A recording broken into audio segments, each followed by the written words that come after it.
Kami sungguh sangat bersuka cita menyapa saudara semuanya yang ada di rumah, yang membuka siaran ini dan ikut berdoa bersama dengan kami. Itu adalah kerinduan Tuhan di pagi hari ini. Saudaraku, kita percaya ketika kita menyembah Tuhan, ketika kita datang membawa hati kita, membawa pujian kita bagi Tuhan, ada kuasa Tuhan, ada hadirat Tuhan yang turun atas kita. Mari saudara, setiap kita memberikan yang terbaik dari hati kita. Pagi ini sama-sama kita berdoa, bersama-sama kita menyembah Tuhan di dalam acara doa pagi bersama pengikut Yesus di dalam pagi hari ini. Mari saudara terkasih, kita angkat pujian kita bagi Tuhan. Ku ada sebagaimana aku ada ya Tuhan. Terima kasih Yesus, haleluya. Ku ada sebagaimana ku ada, berdiri menghadap tatamu Bapa, semua karena anugerah-Mu telah selamatkanku. Hidup dalam segala kelimpahan, ku layak untuk melayani Tuhan. Semua karena anugerah-Mu tercurah bagiku. Dari awal sama-sama kita katakan, ku ada sebagaimana ku ada. Ada sebagaimana ku ada, berdiri menghadap tatamu Bapa, semua karena anugerah-Mu yang telah selamatkanku. Ku hidup dalam segala kelimpahan,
Yesus, Kau memimpin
Sungguh luar biasa kasih Tuhan bagi kita untuk selalu menyertai kita tiap-tiap pagi. Kita bisa memuji dan menyembah Tuhan, menikmati hadirat Tuhan lewat pujian kita, lewat penyembahan kita. Dan selalu ada firman Tuhan yang memberkati kita tiap-tiap pagi, yang merupakan pedoman bagi kita, saudara, untuk kita semakin dekat dengan Tuhan. Tuhan kita, Dialah Raja, Dia yang menyelamatkan kita, dan kita adalah umat kawanan dombanya, saudara. Dia akan mengajar kita, Dia akan terus menuntun kita kepada kehendaknya yang begitu luar biasa. Lewat firman-Nya pada saat ini, mari kita buka Alkitab kita. Kita persiapkan Alkitab kita, saudara, dari kitab Matius pasal 13 ayat 36 sampai 58. Kita baca firman Tuhan ini untuk boleh memberkati kita, saudara. Matius 13 ayat 36 sampai 58. Firman Tuhan berbicara mengenai perumpamaan-perumpamaan, saudara, kerajaan Allah. Kita akan belajar firman Tuhan ini, saudara. Bahwasanya apa yang kita lakukan ini satu kali kelak, saudaraku, akan terlihat, ya, dan Tuhan akan sungguh-sungguh menempatkan kita di tempat yang layak, yang lebih baik, yang sungguh-sungguh membawa kita kepada kebahagiaan. Sekalipun pada saat ini seperti pujian kita tadi berkata, walaupun aku harus berjalan dalam lembah kekelaman, ya, tapi pertolongan Tuhan selalu ada bersama dengan kita. Bahkan juga nanti satu kali kelak Dia akan mengumpulkan kita bersama-sama dengan Dia, menerima anugerah, menerima keselamatan, menerima kebahagiaan. Mari baca firman Tuhan ini, saudara. Saya bacakan ayat 36, dan saudara yang ada di rumah bersama dengan Kak Delmi akan membacakan ayat yang ke-36, 37 dan 58. Nanti kita akan sama-sama membacanya. Kita akan mulai, saudara. Haleluya, Tuhan memberkati.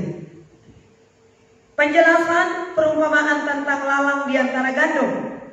Maka Yesus pun meninggalkan orang banyak itu lalu pulang. Murid-muridnya datang dan berkata kepadanya, jelaskanlah kepada kami perumpamaan tentang lalang di gandum itu? Ia menjawab, katanya, orang yang menaburkan benih baik ialah Anak Manusia. Ladang ialah dunia, benih yang baik itu anak-anak kerajaan, dan lalang anak-anak si jahat. Musuh yang menaburkan benih lalang ialah iblis. Waktu menuai ialah akhir zaman, dan para penuai itu malaikat.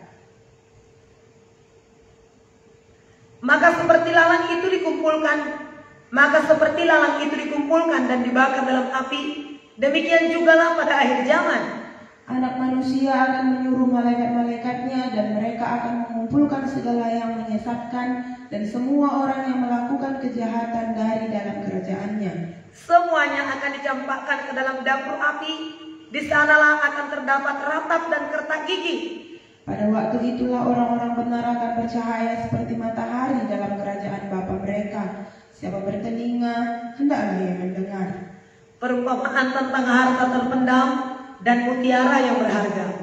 Hal kerajaan surga itu seumpama harta yang terpendam di ladang, yang ditemukan orang, lalu dipendamkannya lagi.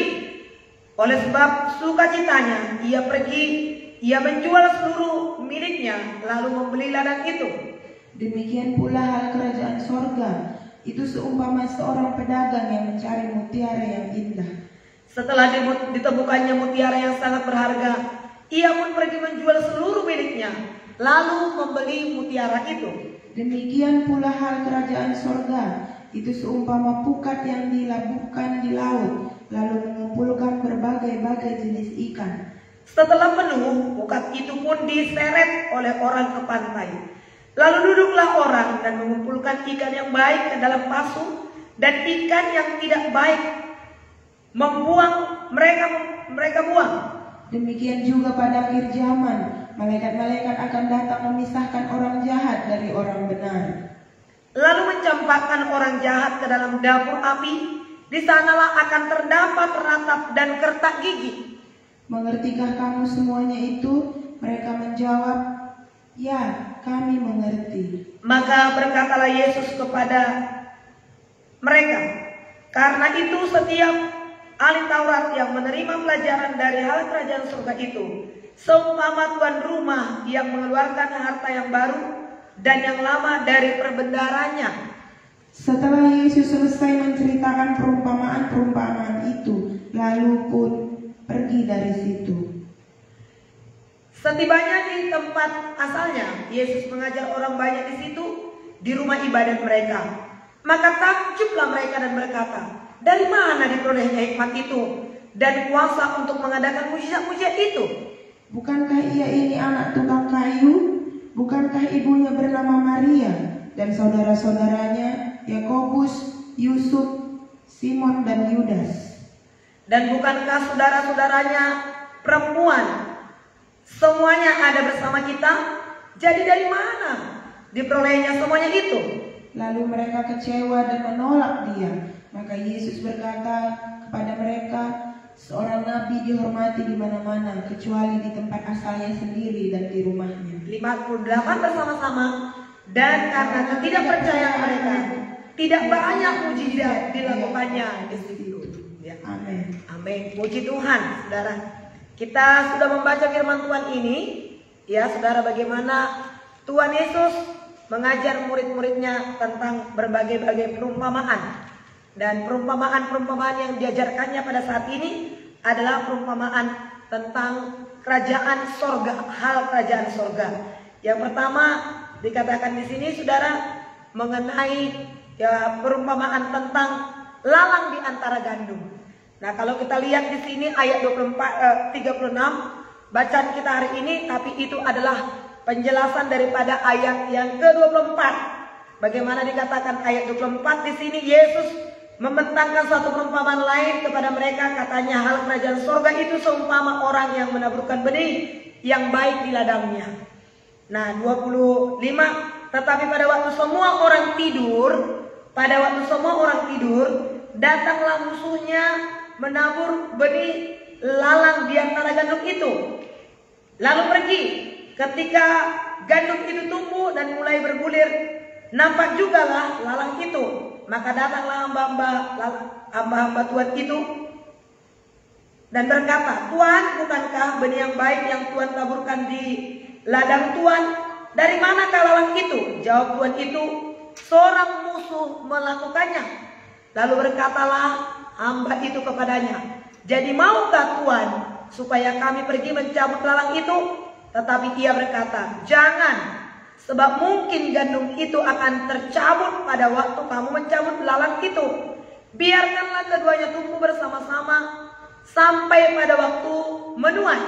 Pada waktu itu aku berkata kepadamu, para penuai akan mengumpulkan lalang itu terlebih dahulu dalam ikatan-ikatan berkas-berkas untuk dibakar. Kemudian dikumpulkanlah gandum itu ke dalam lumbungku. Nah, saudara, jadi ini penjelasannya tadi. Siapakah itu orang yang menabur benih? Orang yang menabur benih yang baik itu adalah anak manusia. Anak manusia adalah Tuhan Yesus. Tuhan Yesus juga disebut anak manusia. Tapi para hamba-hamba Tuhan, anak-anak manusia yang telah diselamatkan, yang telah dipercayakan oleh Tuhan untuk menyampaikan benih firman Tuhan, juga disebut, saudaraku, sebagai penabur benih yang baik. Dan kemudian ladang itu dikatakan, saudara, ladang itu menaburkan benih di ladang. Ladang itu adalah dunia. Dan kemudian benih yang baik itu adalah anak-anak kerajaan. Sedangkan benih yang jahat, benih yang buruk itu adalah, saudara, iblis. Ya, iblis yang menaburkan benih yang benih lalang. Nah, kalau kita lihat tadi di sini, saudara, bagaimana Yesus menaburkan, ya, Yesus ataupun anak-anak Allah, hamba-hamba Tuhan, menabur benih di ladang itu. Tapi dikatakan benih itu adalah benih yang baik. Namun ayat 25 dikatakan, tetapi pada waktu semua orang tidur, nah, maka datanglah musuh menabur benih yang jahat, benih yang tidak baik, benih lalang. Jadi saudara, betapa pentingnya kita terus sadar. Jangan kita tertidur. Tertidur artinya rohani kita tertidur.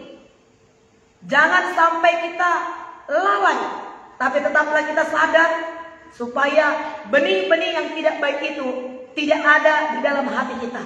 Tapi terus kita berjaga-jaga supaya benih firman Tuhan yang telah ditaburkan dalam hati kita, itulah yang bertumbuh, itulah yang berbuah, itulah yang menghasilkan.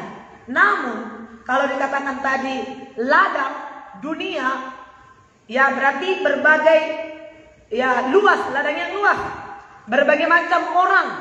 Ada orang yang tertidur, ada orang yang terbangun, ada orang yang sadar, dan iblis menaburkan benih lalang itu. Di mana benih-benih lalang itu ditaburkan, maka benih-benih lalang itu pun akan tumbuh. Tapi ternyata murid-murid itu berkata, bukankah benih yang baik yang telah ditabur oleh Tuhan? Kenapa ada lalang-lalang itu? Nah, akan kami cabut ke lalang-lalang itu. Siapakah yang menaburkan itu? Sedangkan Tuhan menaburkan benih yang baik, benih gandum. Tuhan berkata, iblis yang menaburnya. Jadi iblis tidak akan tetap tinggal diam.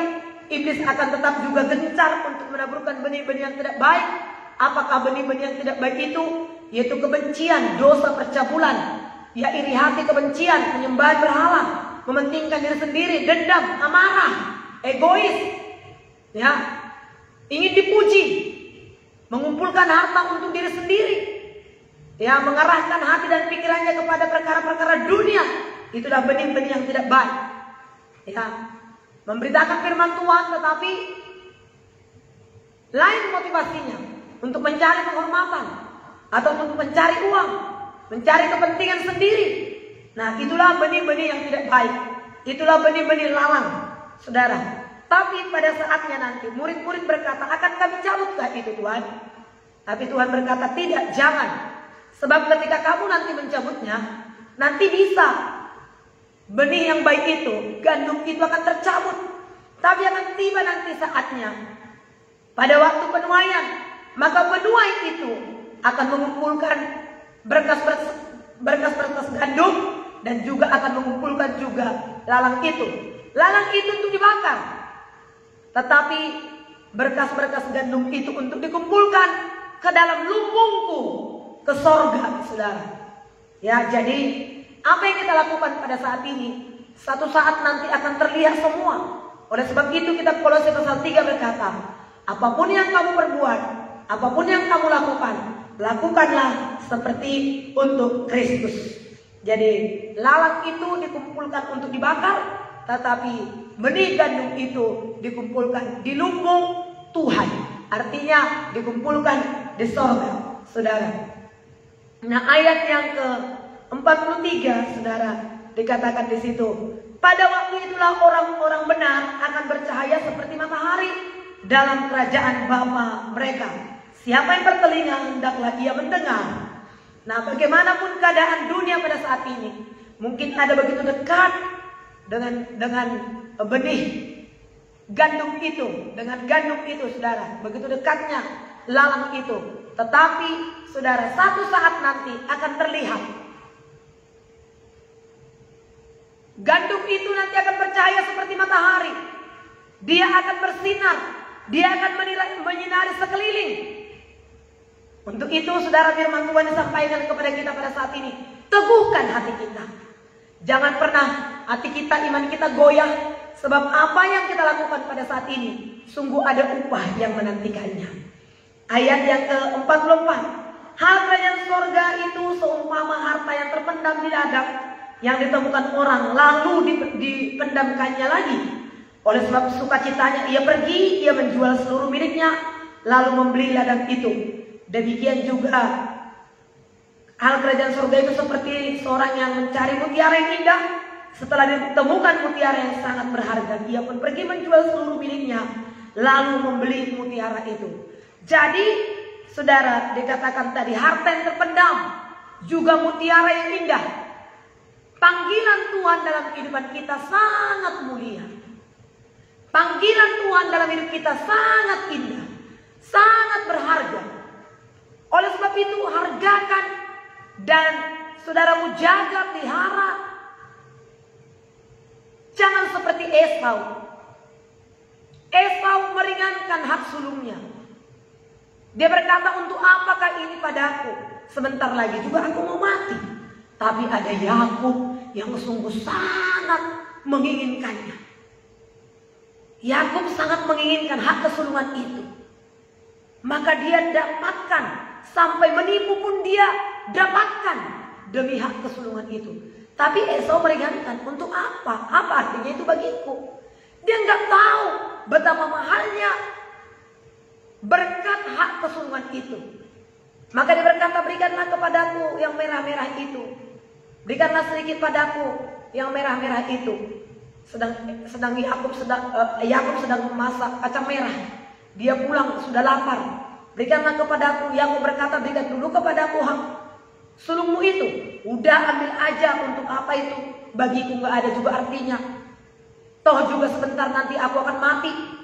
Maka Yakub berkata, bersumpahlah terlebih dahulu bagiku. Maka Esau pun bersumpah. Esau tidak mengerti hal apa yang terkandung di hak kesulungan itu. Maka dia meringankan, dia tidak menghargakan, dia menganggap rendah. Maka dia kasih begitu saja, dia melepaskan begitu saja. Tapi yang sungguh sangat mengerti betapa mahalnya, betapa berharganya, betapa mulianya hak kesulungan itu. Maka dia menipu pun dia kerjakan. Hargakanlah saudara panggilan Tuhan dalam kehidupan kita. Betapa sangat berharganya panggilan Tuhan dalam kehidupan kita. Firman Tuhan berkata di sini, dia menjual seluruh hartanya, lalu dia membeli mutiara yang indah itu. Dia menjual seluruh hartanya, saking sukacitanya, dibenamkan dulu harta yang terpendam itu.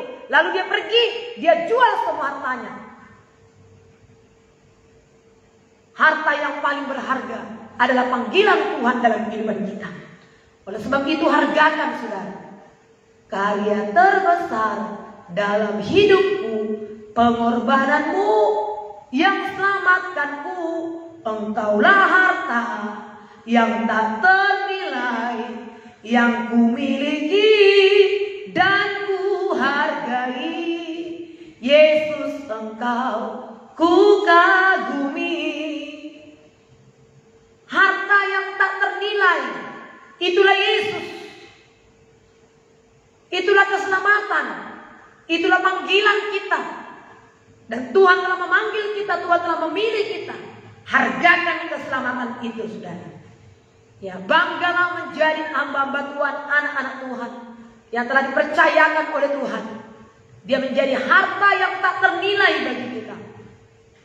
Harta yang sangat berharga bagi kita.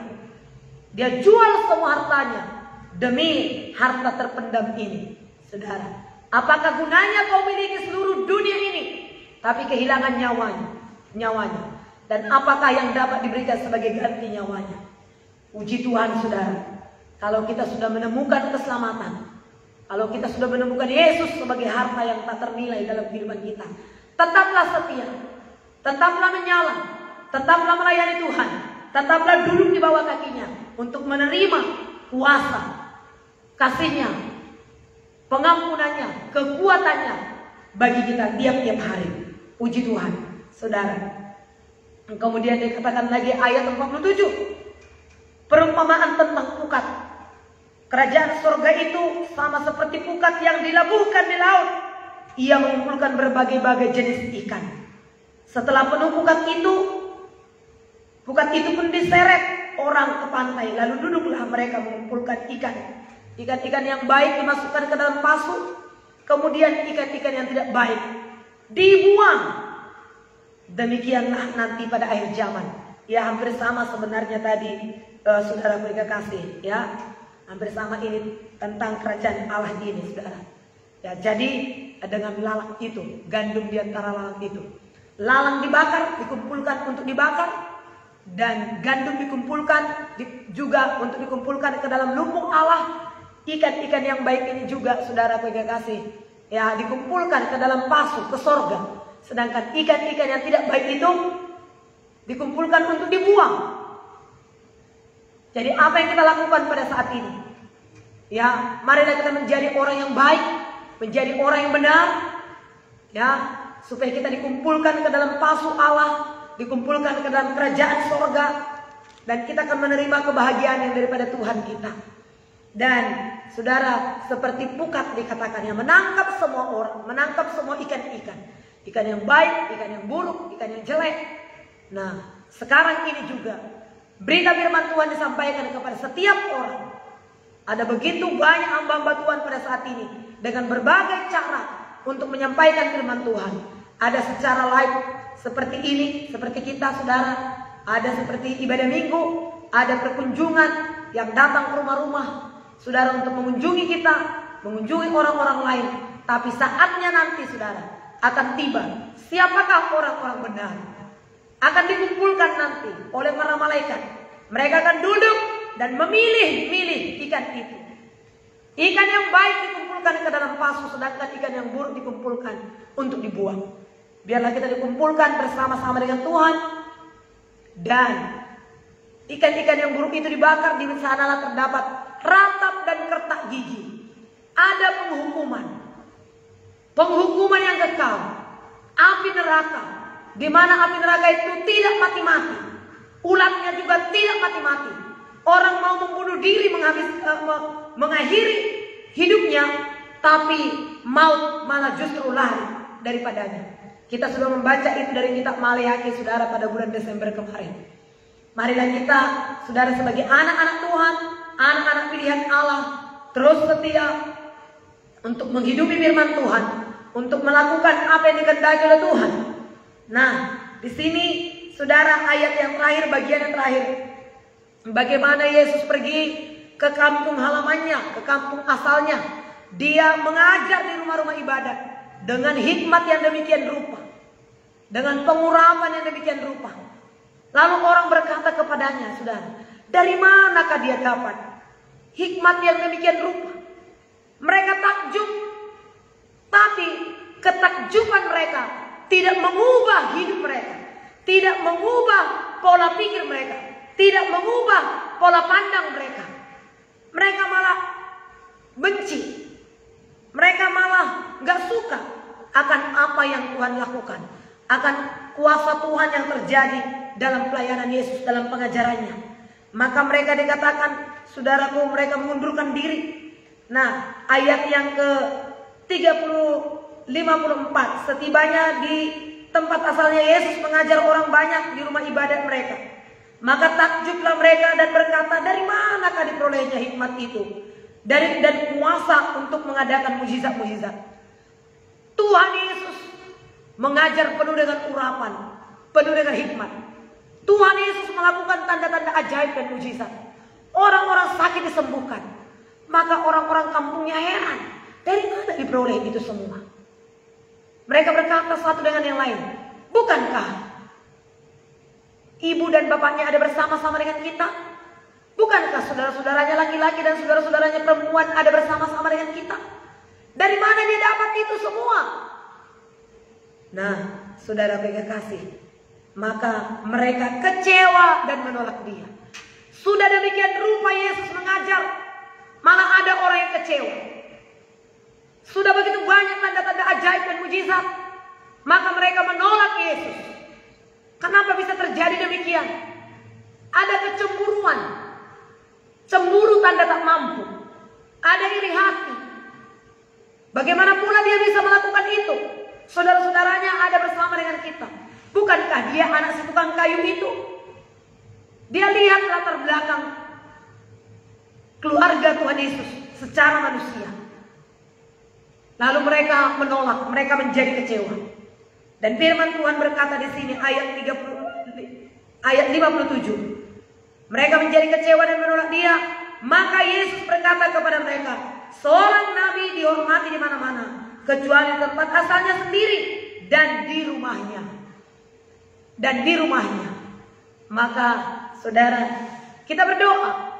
Saya berdoa saudara supaya lewat orang-orang lain juga keluarga saya diselamatkan oleh Tuhan. Tentunya saya sudah berdoa bagi mereka. Tentunya saya sudah menyampaikan firman Tuhan.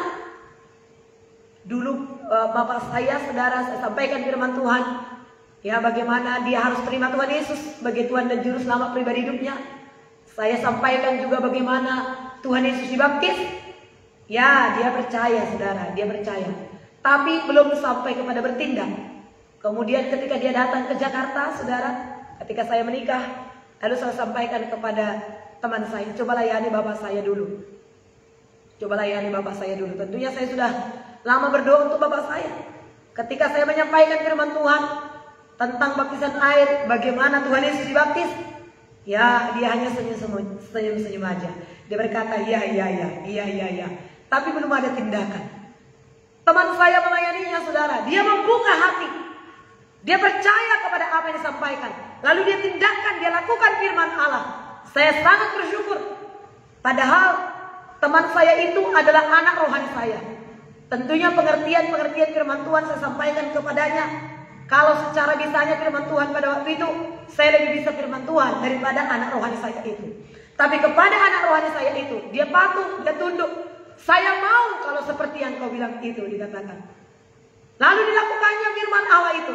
Saya sangat bangga, saya sangat bersyukur, saya sangat bersuka cita.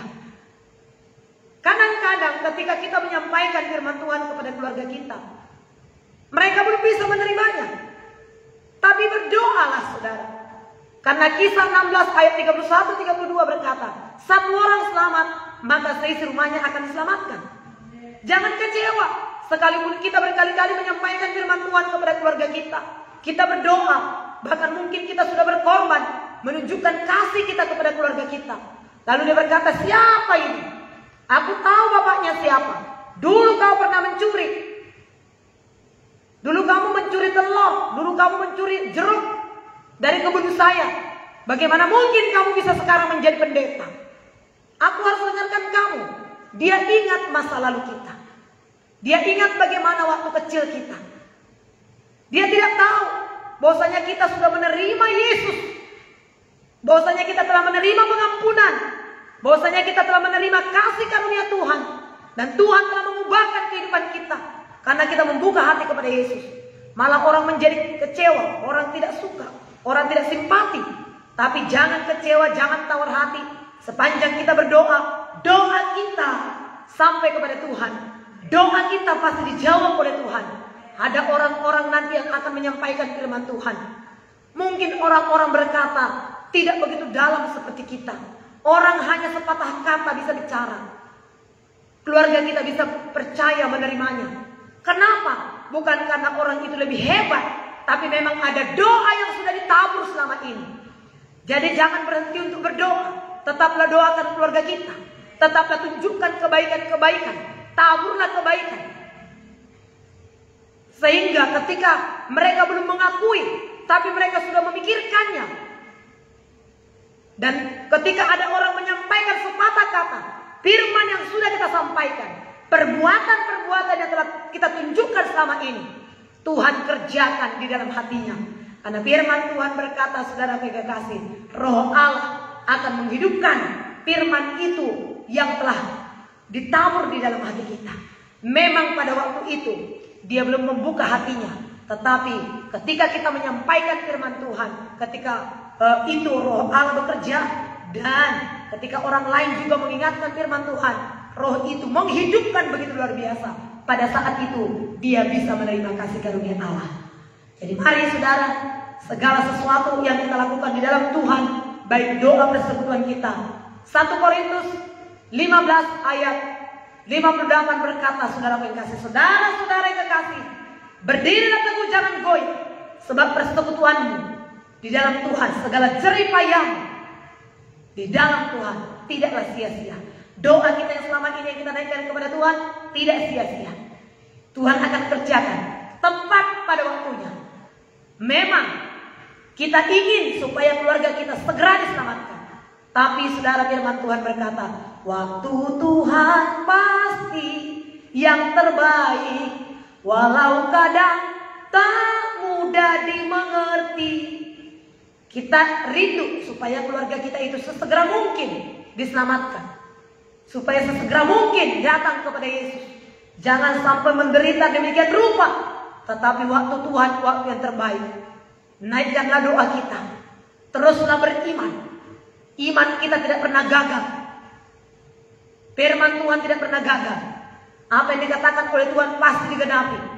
Olehmu bangsa-bangsa diberkati. Olehmu keluargamu diberkati. Abraham, saudara, yang menerima panggilan Tuhan itu. Yusuf yang menerima panggilan Tuhan itu, yang terus setia mengerjakan firman Allah dalam kehidupannya. Sekalipun kita lihat tantangan-tantangan yang dihadapi oleh Yusuf, tetapi lihatlah apa yang dilakukannya tidak sia-sia. Yusuf berkata, untuk melangsungkan kehidupanmu lah aku diutus Tuhan ke sini. Banyak tantangan pergumulan yang dihadapi oleh Yusuf itu, tapi lihatlah pada akhirnya buah yang dikerjakan oleh Yusuf itu. Seluruh saudara-saudaranya, bahkan papanya sendiri terpelihara. Mereka diberkati oleh Tuhan.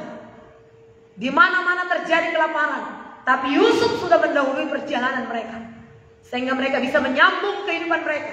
Bukan saja mereka, anak cucu mereka, hanya 70-an mereka datang dari kampung halaman mereka. Ketika mereka kembali dari Mesir itu, mereka sudah menjadi jutaan.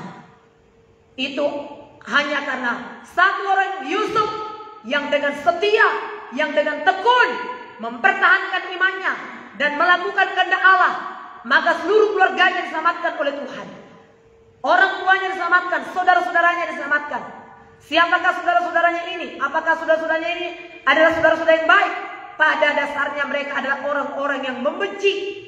Pada dasarnya mereka adalah orang-orang yang iri hati terhadap Yusuf. Itu sebabnya Yusuf dimasukkan ke dalam sumur. Itu sebabnya Yusuf mau dibunuh mereka, dijual lagi. Dan berbagai-bagai macam tantangan-tantangan hidup yang dialami oleh Yusuf itu. Tapi ketika dia melakukan firman Allah, terus dia lakukan firman Allah, dia disertai oleh Tuhan. Sekalipun dia dari penjara, dia menjadi orang yang bercahaya seperti matahari. Yang kita baca firman Tuhan tadi, orang-orang benar akan bercahaya seperti matahari. Bacaan kita tadi, ku mau bercahaya bagaikan bintang-bintang. Nah saudara, Demikian juga Daniel. Dia bercahaya seperti bintang. Tapi ada hal-hal dialaminya. Dia dimasukkan ke gua singa. Tapi dia setia mempertahankan imannya. Dia setia mempertahankan Yesus. Dan tidak goyah imannya. Sehingga apa yang terjadi? Seluruh bangsa menyembah Allahnya Daniel. Tetaplah bertekun, tetaplah setia.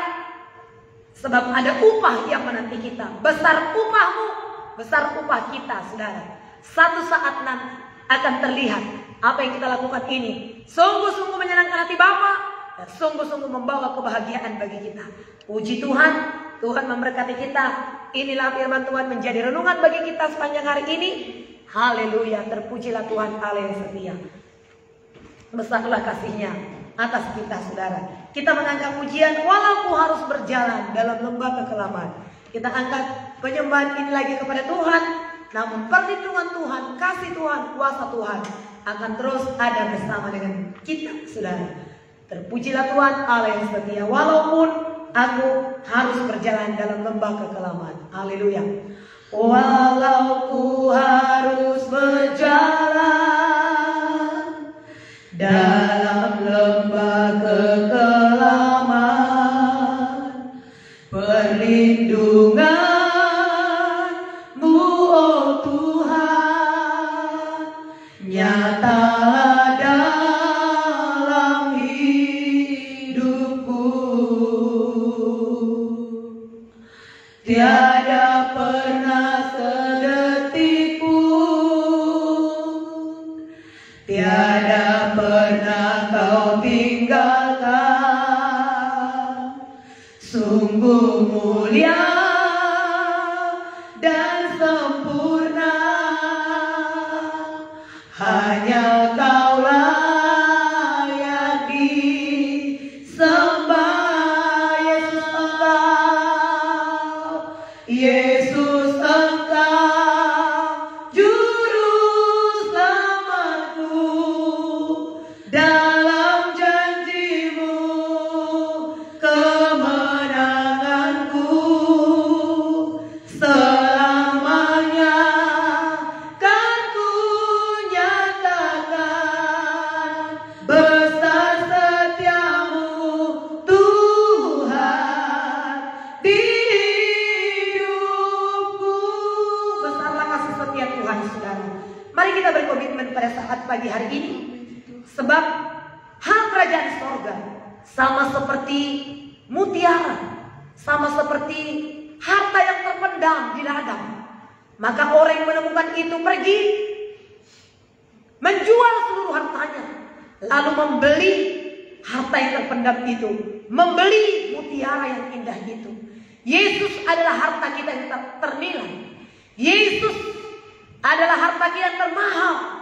Dia memberikan kuasanya, kasihnya, karunia-Nya bagi kita. Dia berjanji Dia akan menyertai kita. Dia tidak akan meninggalkan kita. Sekalipun kita harus berjalan dalam lembah kekelaman, tapi penyertaan Tuhan selalu ada pada kita. Teguhkan hatimu, Bapak Ibu Saudaraku yang ada di rumah pagi hari ini. Kuatkan dan teguhkan hatimu, jangan tawar hati, jangan kecut. Hanya orang yang kuat yang menjadi pemenang. Dan kekuatan kita berasal daripada Tuhan. Sebab kitab Efesus 6 ayat 10 berkata, hendaklah kamu kuat di dalam kekuatan kuasanya. Kekuatan kita hanya di dalam Yesus. Kekuatan kita tidak terletak pada otot kita, tidak terletak pada luar, tapi ada di dalam diri kita. Ada Yesus dan ada Roh Kudus. Angkat sekali lagi penyembahan ini kepada Tuhan. Dan kita akan berdoa. Walaupun aku harus berjalan, walaupun harus berjalan dalam lembah kekelaman, perlindungan-Mu, oh Tuhan, nyatalah dalam hidupku. Tiada pernah sedetik pun, tiada pernah sedetik pun, tiada tiada pernah kau tinggalkan. Sungguh mulia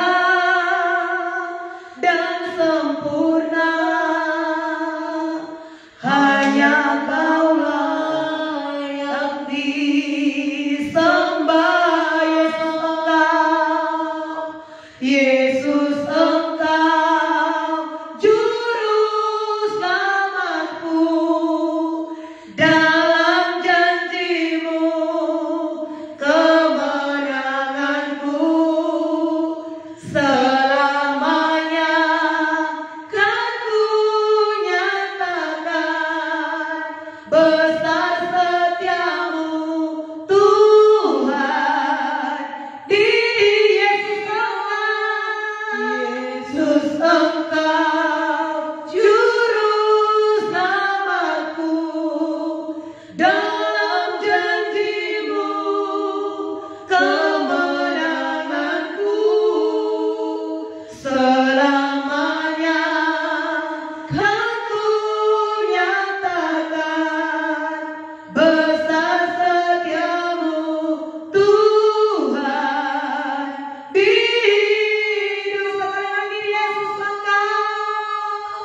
Yesus Engkau juru selamatku, dalam janji-Mu kemenanganku, selamanya kan ku nyatakan besar setiamu Tuhan. Besar setiamu Tuhan, besar setiamu Tuhan di hidupku. Haleluya, haleluya Tuhan, haleluya. Yesus Engkau juru selamat kami, Yesus Engkau Tuhan kami, Tuhan yang tidak pernah meninggalkan kami, Tuhan yang mencintai kami. Haleluya. Kami hargakan panggilan-Mu ya Tuhan, kami hargakan firman-Mu dalam hidup kami. Kami bersyukur Tuhan, kami bersyukur buat panggilan dan pilihan-Mu di dalam hidup kami. Kami menyembah-Mu Yesus. Kuatkan dan teguhkan hati kami Tuhan. Tidak ada satu orang pun di antara kami menjadi bimbang dan tawar hati ketika kami mengalami masalah, ketika kami menghadapi pergumulan hidup dalam hidup kami ini ya Tuhan. Tetaplah kami percaya kepada Tuhan. Ada janji penyertaan Tuhan bagi kami, ada kuasa Tuhan, ada berkat Allah, ada firman Tuhan yang mengatakan bahwasanya Tuhan tidak pernah meninggalkan kami. Terima kasih, itulah yang kami percayai, itulah yang kami imani. Dalam nama Tuhan Yesus, mengalirlah kuasa-Mu bagi kami ya Tuhan. Kami belajar daripada hamba-Hamba-Mu, para pendahulu-pendahulu kami. Bagaimana Yusuf, bagaimana Daud, mereka menang mengalami masalah yang mereka hadapi. Mereka menang menghadapi tantangan-tantangan yang mereka hadapi. Demikian pula kami ya Tuhan, menanglah kami pada saat ini. Terpujilah Tuhan Allah yang setia. Ada upah yang besar yang menantikan kami. Apapun yang kami lakukan dan kami perbuat, kami lakukanlah seperti untuk Kristus. Amin Tuhan. Apapun yang dilakukan oleh manusia di kolong langit ini, di bawah matahari, semuanya adalah sia-sia belaka. Sama seperti mencari angin. Tapi ada satu yang tidak sia-sia. Itulah jerih payah kami di dalam Tuhan, persekutuan kami, iman percaya kami, ketulusan kami. Tidak sia-sia ya Tuhan. Amin Tuhan. Saatnya Engkau nanti akan mengumpulkan kami di lumbung-Mu ya Tuhan. Amin. Engkau berkata, sahabatlah hai hamba yang baik dan setia. Engkau telah setia dalam perkara yang kecil, aku pun akan memberikan kepadamu perkara yang besar. Kami akan muncul sebagai orang-orang bercahaya seperti matahari, seperti bintang-bintang, menerangi sekeliling kami. Terima kasih Tuhan. buat firman-Mu. Terima kasih buat kesempatan bagi kami berdoa. Sepanjang hari ini pimpinlah kami Tuhan. Teguhkan, kuatkan kami semua umat-Mu dalam melakukan pekerjaan, tugas kami, aktivitas kami. Tuhan memberikan kami kekuatan, Tuhan memberikan kami tenaga, Tuhan menyadarkan kami untuk apa kami hidup di dunia ini. Bukan hanya untuk mencari makan, minum, pakai kami. Semuanya itu dicari oleh orang-orang yang tidak percaya kepada Allah dan yang akan binasa. Tetapi kami adalah orang-orang yang percaya kepada-Mu. Engkau berkata burung di udara pun Engkau peliharakan. Bunga di bakung yang hari ini ada, besok tidak ada lagi. Itu pun Tuhan peliharakan. Bahkan Salomo pun tidak berpakaian seindah dari salah satu bunga bakung itu ya Tuhan. Tuhan, hidupkan benih-benih firman Tuhan ini dalam hidup kami. Benih firman Tuhan yang baik ini hidupkan dalam hati kami. Sehingga kami terus bangga melakukan firman Allah ini. Kami adalah anak-anak kerajaan. Kami adalah anak-anak kerajaan yang menaburkan benih yang baik bagi setiap orang-orang yang ada di sekitar dan sekeliling kami ya Tuhan. Penuhi kami dengan Roh-Mu yang kudus. Jadilah kami menjadi saksi-Mu. Firman-Mu berkata, aku akan memberikan kuasa kepadamu apabila Roh Kudus turun atas kamu.